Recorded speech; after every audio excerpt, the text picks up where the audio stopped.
बिस्मिल्लाहिर्रहमानिर्रहीम। Hi friends, आप देख रहे हैं फाइनेंस एक्सपर्ट।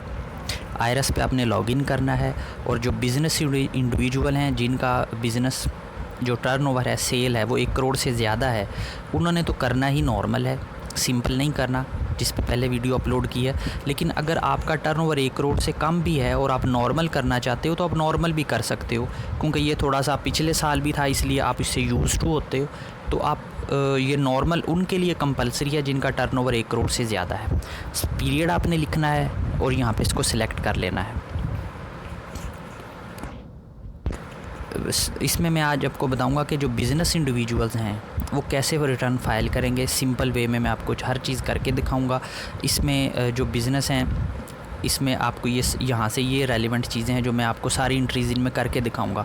बिज़नेस में अगर आपकी कुछ फैक्ट्री है, जीनिंग फैक्ट्री है, राइस फैक्ट्री है, आइस फैक्ट्री है, या आपकी शॉप्स हैं जिस पे आप चीज़ें लेके बेचते हो और उसका जो टर्नओवर है, जो बैंक में पैसे पूरे साल में आते हैं, क्रेडिट होता है, वो 1 करोड़ से ज़्यादा है, तो आपने ये वाला फॉर्म फिल करना है। भाई ये याद रखिएगा, ये जो मैं बता रहा हूँ ये सिर्फ उन लोगों के लिए है जो या तो कोई चीज़ बना के सेल करते हैं या किसी से बनी बनाई चीज़ लेके आगे सेल करते हैं। ये उनके लिए नहीं है जो सर्विसेज प्रोवाइड करते हैं, जो कमीशन एजेंट्स हैं या जो कॉन्ट्रैक्टर्स हैं, उनकी मैं सेपरेट वीडियो अपलोड करूँगा। ये ग्रॉस रेवेन्यू में पूरे साल में जो भी बैंक में आपका क्रेडिट हुआ है, ये वो यहाँ पे लिख देना है आपने। और स्पेशली उन बैंक अकाउंट्स का जिनका जो टाइटल है वो आपके बिज़नेस का नाम है, वो उस अकाउंट में जितना भी क्रेडिट हुआ है वो आपने यहाँ पे लिखना है। ओपनिंग स्टॉक अगर पिछले साल था कोई क्लोजिंग तो ओपनिंग में लिखना है, अदरवाइज़ रहने दें। नेट परचेजेज़ में इस पूरे साल में यकम जुलाई 19 से 30 जून 2020 तक जितनी परचेजेज़ की हैं, स्पेशली वो परचेजेज़ जहाँ पे आपने अपना CNIC नंबर दिया हुआ है, तो वो सारी परचेजेज़ आपने टोटल करके यहाँ लिखनी है। और कोशिश करें जब अपने वेंडर्स को पेमेंट करें तो क्रॉस चेक से बैंकिंग चैनल से उनको पेमेंट करें, क्रॉस चेक के थ्रू। ये बाकी एक्सपेंसेस भी आप लिख सकते हो, मैं सिंपल करने के लिए अदर डायरेक्ट एक्सपेंसेस में एक अमाउंट लिख रहा हूँ। मतलब इसमें ये सारे जो भी रेलेवेंट हैं आपने 1 बाय 1 आपने फिल करना है, ठीक है। उसके बाद ये मैनेजमेंट एक्सपेंसेस हैं जो कि डायरेक्टली बिज़नेस से रिलेटेड नहीं होते, मतलब कि आपने कंसल्टेंट को पैसे दिए, आपने इंटरटेनमेंट की, इसके अलावा कोई अदर एक्सपेंसेस हैं, कुछ ट्रैवलिंग के, आपके मैनेजर की सैलरी, अकाउंट्स की सैलरी, तो ये आप यहाँ पे लिख सकते हो, 1 बाय 1 करके आप लिख सकते हो। फ्रेंड्स, अगर आपको इस वीडियो से ख़ुद समझ ना आए तो आप हमारी पेड सर्विसेज लेना चाहें तो व्हाट्सएप मैंने नंबर दिया है अपना डिस्क्रिप्शन में, आप मुझे कॉल या व्हाट्सएप कर सकते हो। और अगर आपका कोई क्वेश्चन हो तो आप किसी भी वीडियो पे कमेंट कर सकते हो जी। आप इसको कैलकुलेट करें। अब जब दोबारा आप इधर ऊपर आके देखेंगे मैन्युफैक्चरिंग पे, तो आपको इनकम प्रॉफिट और लॉस 25,25,000 नज़र आ रहा है, ठीक है।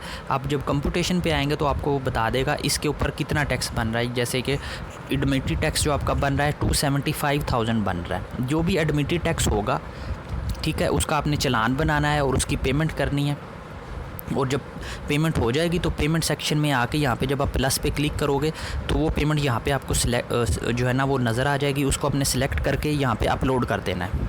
लेकिन इससे पहले आपने चालान बनाने से पहले जितने भी आपने टैक्सेस हैं उनको लाजमी क्लेम करना है, वो मैं आपको बताता हूँ, ठीक है। ये जो कंप्यूटेशन में टैक्स है, ये आप उस वक्त आपने देखना है जब आप अपने सारे टैक्सेस जो आपने पे किए हैं ऑलरेडी, वो आप क्लेम कर लो।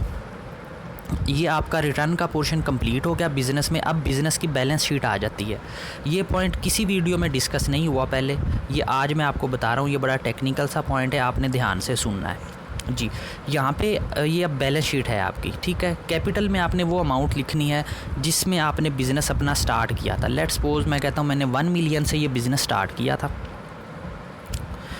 ठीक है। अब इसमें आप नीचे अगर देखें तो लॉन्ग टर्म बोरोइंग और डेट लोन आ रहा है। अगर बैंक से कोई लोन लिया हुआ है, किसी आपने और बंदे से लोन लिया हुआ है, तो वो यहाँ पे आप लिख सकते हो जो आपने पे करना है उनको।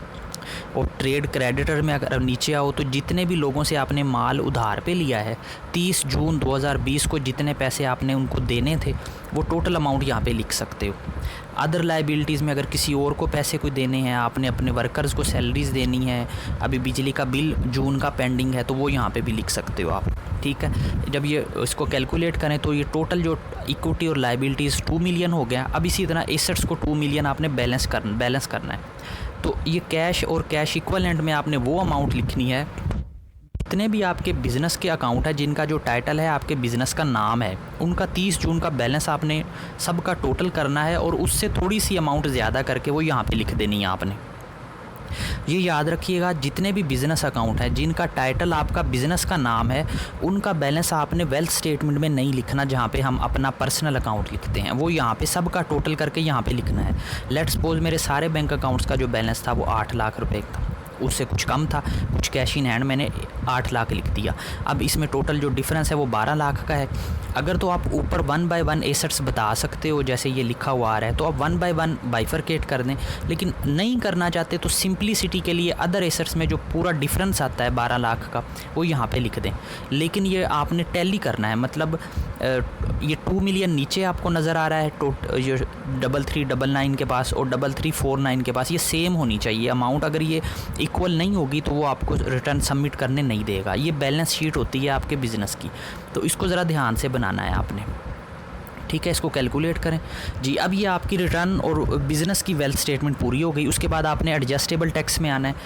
नॉर्मली यहाँ पे आपने जो टैक्सेस पे किए हैं, इसमें आपका बैंक में जो टैक्स पे हुआ, विदड्रॉल पे, कैश विदड्रॉल पे, वो लिखना है आपने अगर ये मैं एक ऐड भी करके दिखा देता हूँ, हर टैक्स आपने ऐसे ही ऐड करना है। प्लस पे क्लिक करके उसका अकाउंट नंबर या जो भी नंबर है वो लिखना है और उसको टैक्स को ऐड कर लेना है, ठीक है। इसी तरह आप नीचे जब देखेंगे तो बाकी भी चीज़ें जो भी रेलेवेंट है वो आप अपना टैक्स क्लेम कर सकते हो।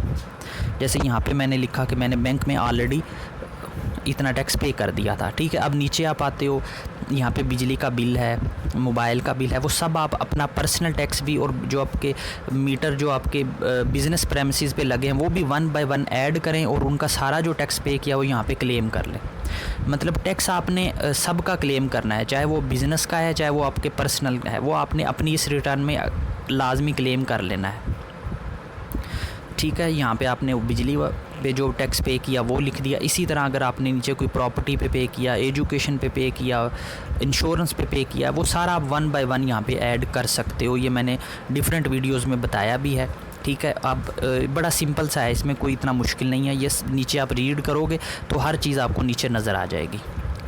ये आपने इसको ऐड करते रहना है और इसको कैलकुलेट कर देना है। तो उससे ये होगा जो टैक्स यहाँ पे आप क्लेम कर लोगे वो आपके एडमिटेड टैक्स से माइनस हो जाएगा और आपकी लायबिलिटी कम हो जाएगी, ठीक है जी। इसको मैंने कैलकुलेट किया तो ये ऊपर आपको टोटल भी करके दिखा देगा जी। अब उसके बाद है फाइनल टैक्स। ये थोड़ा सा टेक्निकल पॉइंट है, इसका फ़र्क समझ लीजिएगा एडजस्टेबल में और इसमें, ठीक है। ये पहले यहाँ पे नहीं था, पहले हम एडजस्टेबल में एंट्री करते थे। बिज़नेस इंडिविजुअल की सबसे ज़्यादा जो टैक्स की डिडक्शन वो 153 में होती है। ये डिफरेंट रेट्स हैं। आपकी डिडक्शन आपका जो कस्टमर है वो करता है। अगर आपने किसी को सेल की है तो वो उसमें से टैक्स काटेगा और आपको बाकी पैसे दे देगा।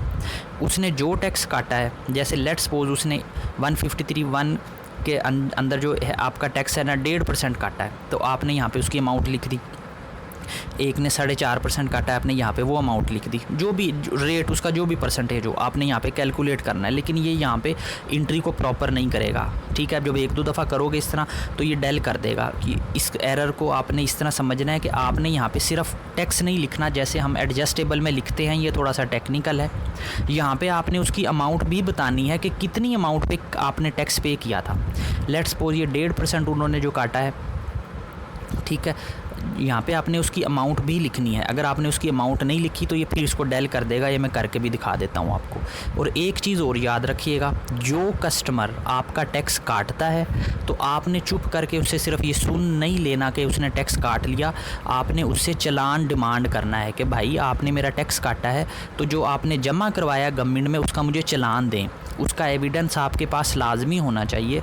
उसके बाद ही यहाँ पे आप क्लेम कर सकते हो अपना टैक्स। अदरवाइज़ अगर आपने क्लेम कर लिया और उसने टैक्स गवर्नमेंट को जमा नहीं करवाया तो वो FBR आप अगर क्लेम कर लोगे तो कल को ये आपको पे करना पड़ जाएगा, ठीक है। जैसे 1% में टोटल 1 लाख की अमाउंट थी, हमने सेल की और उसने 1000 हमारा टैक्स काटा। अब मैं इसको जब कैलकुलेट करूँगा तो ये इस एंट्री को सेव कर लेगा। मतलब जब आप दोनों चीज़ें लिखेंगे तो ये सेव होगी। और जो चालान कस्टमर की तरफ से मिलेगा FBR का, उसमें ये चीज़ मेंशन होती है कि जी 1 लाख की अमाउंट थी सेल और उस पर हमने 1% के हिसाब से 1000 रुपये टैक्स काट लिया। मतलब जो भी परसेंटेज होगी ये सब नीचे आ रही है, आप रीड कर सकते हो। तो आपने रेलेवेंट परसेंटेज वाली रेलेवेंट रो में ऐड करनी है। अब जब आप कंप्यूटेशन में आओगे तो आप देखोगे कि आपका जो एडमिटेड टैक्स है पहले 275 था, 187,500 आपका विद होल्डिंग हो गया और सिर्फ 87,500 एडमिटेड रह गया, जिसका चालान बना के उसी तरह आपने पे करना है। ठीक हो गया। ये कंप्लीट बिज़नेस की वर्किंग थी। फ्रेंड्स, मैं फिर कहूँगा, अगर आपको लगे कि आप इसको नहीं कर सकते तो आप हमारी सर्विसेज लेने के लिए डिस्क्रिप्शन में मैंने नंबर दिया है, आप मुझसे रब्ता कर सकते हो। ये आपने वहाँ से कॉपी पेस्ट करनी है कंप्यूटेशन से, जो आपकी नॉर्मल इनकम है कोड 9000 के सामने लिखी हुई आ रही होती है। इसी तरह उसके बाद आप कंप्यूटेशन पे मैं आपको दिखा भी देता हूँ, ये लिखा हुआ आपको नज़र आ रहा है। ठीक है, यहाँ से आपने उसको कॉपी पेस्ट कर लेना है। उसके बाद आपने एसेट्स में आना है।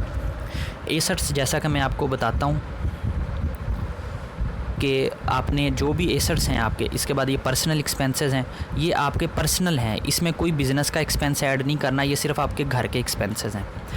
एसेट्स में आपने सारे एसेट्स लिखने हैं आपने, यहाँ पे बिज़नेस के बैंक अकाउंट नहीं लिखने हैं आपने, ये सिर्फ पर्सनल हैं आपके। बिज़नेस का आप अगर कुछ लिखोगे तो सिर्फ यहाँ पे कैपिटल लिखोगे, इसके अलावा कुछ नहीं लिखोगे। अगर पर्सनल आपने किसी से लोन लिया हुआ है अपने घर के लिए, खुद के लिए, बिज़नेस के लिए नहीं, तो वो नीचे ऐड करना है आपने। सिर्फ बिज़नेस का कैपिटल लिखोगे, जैसे हमने वहाँ पे लिखा था कैपिटल। आपने बिज़नेस का नाम लिखना है, स्पेशली वो बिज़नेस जो आपने एनटीएन में ऐड किया हुआ है। मैंने लिखा ABC राइस मिल और इसका कैपिटल मैंने 1 मिलियन लिखा था, मैंने 1 मिलियन यहाँ पे ऐड कर दिया। इसके अलावा आपने बिज़नेस का यहाँ पे कुछ नहीं लिखना। ठीक है, प्रॉपर्टी ज़रूर आएगी, जो भी आपकी है आपने ऊपर वो ऐड करनी है, लेकिन बैंक अकाउंट्स नहीं लिखने। अब जब आप रिकन्सिलेशन में आओगे, अगर ये अमाउंट माइनस में आ रही है तो इसका मतलब है कि आपके एसेट्स इतनी अमाउंट से कम हैं। या तो ये अमाउंट आप एक्सपेंस आउट कर दो, अपने पर्सनल एक्सपेंसेस में डाल दो, तब ये बैलेंस हो जाएगी, या फिर आप इतनी अमाउंट से अपने एसेट्स को बढ़ा लो। ठीक है, अगर ये अमाउंट प्लस में आ रही हो तो इसका मतलब है कि आपके एसेट्स जो हैं वो इतनी अमाउंट से आपने पहले ही ज़्यादा कर दिए हैं, कोई गलती की है आपने, या आप अपनी कोई इनकम भूल रहे हो जो आपने यहाँ पे ऐड नहीं की। ठीक हो गया, इसका ये मतलब होगा। फ्रेंड्स, मैंने अपनी तरफ से कोशिश की है कि जितना सिंपल वे में आपको मैं बता सकूं मैं बताता हूं। उसमें फिर भी कुछ चीज़ें होती हैं जो हर क्लाइंट की, हर कस्टमर की वेरी करती हैं। मतलब आपका सिनेरियो, अब जैसे गिफ्ट में कोई अमाउंट मिली तो वो भी यहाँ पे लिख सकते हो, इनहेरिटेंस वाली भी लिख सकते हो, गोल्ड सेल किया, कार सेल की, तो ये कैपिटल गेन ऑन डिस्पोजल यहाँ पर लिख सकते हो। ये अमाउंट्स यहाँ पर लिखी हुई आ रही हैं आपके पास। एट्रीब्यूट में आपने आना है तो यहाँ पर आपने उस बिज़नेस की नेचर को ज़रूर सेलेक्ट करना है। अगर आप ट्रेडिंग कर रहे हो, मतलब चीज़ें बनी बनाई लेके बेच रहे हो, तो ट्रेड पे क्लिक करें और सर्च करें। जो रेलेवेंट ऑप्शन मोस्ट आपको लगता है वो आप सिलेक्ट कर सकते हो। कोई और नहीं मिलता तो नीचे आएंगे तो अदर आपको मिल जाएगा, आप अदर सेलेक्ट कर दो, लेकिन आपने करना ज़रूर है, अदरवाइज़ वो रिटर्न सबमिट करने नहीं देगा आपको। जैसे ये ट्रेडर अदर आ गया, इसको आपने सेलेक्ट कर देना है। इसी तरह अगर आप मैन्युफैक्चरर हो, मैं मतलब करके दिखा रहा हूँ, कोई एक आप कर सकते हो। आप कोई चीज़ बना के बेच रहे हो, मतलब आप राइस की मैन्युफैक्चरिंग कर रहे हो, कॉटन जीनिंग कर रहे हो, मैन्युफैक्चरर आप आ जाते हो, तो जो भी रेलेवेंट है वो इसमें से आप सिलेक्ट कर सकते हो। फ्रेंड्स, कोई चीज़ समझ ना आए तो आप कमेंट कर सकते हो, इसको वेरीफाई करना है और सबमिट कर देना है। ठीक है फ्रेंड्स, और अगर वीडियो अच्छी लगती है तो प्लीज़ अपने दोस्तों के साथ शेयर कीजिएगा, चैनल को सब्सक्राइब कीजिएगा, और अगर आपने सर्विसेज लेनी हो तो डिस्क्रिप्शन में नंबर दी